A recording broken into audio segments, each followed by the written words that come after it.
మీ నిర్మలీకరణ వలన, సిట్టింగుల వలన మీలోని సంస్కారాలను గురువర్యులు పూర్తిగా తీసివేస్తారు. క్రొత్తగా మరిన్ని సంస్కారాలు జోడించని విధంగా మీరు జీవించాలి. సంస్కారాలకు మరిన్ని కలవకుండా ఎలా చూసుకోవాలి?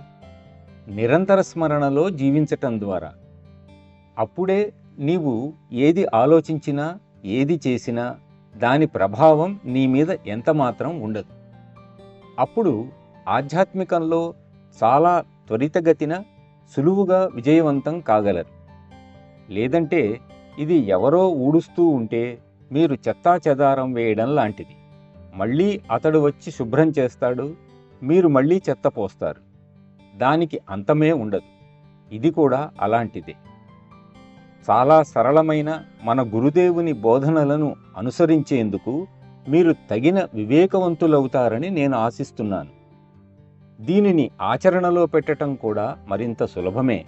ఎందుకంటే ఇక్కడ మీరు తెలివితేటల్ని ఉపయోగించవలసిన అవసరం లేదు.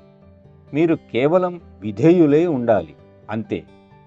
ఆ విధంగా విధేయుడివై ఉండడం వలన కలిగే లాభం ఏమిటంటే, వేరే విధంగా ఆలోచించకుండా, సందేహం లేకుండా దానిని ఆచరిస్తావు. అప్పుడు అది నిన్ను అక్కడికి చేరుస్తుంది.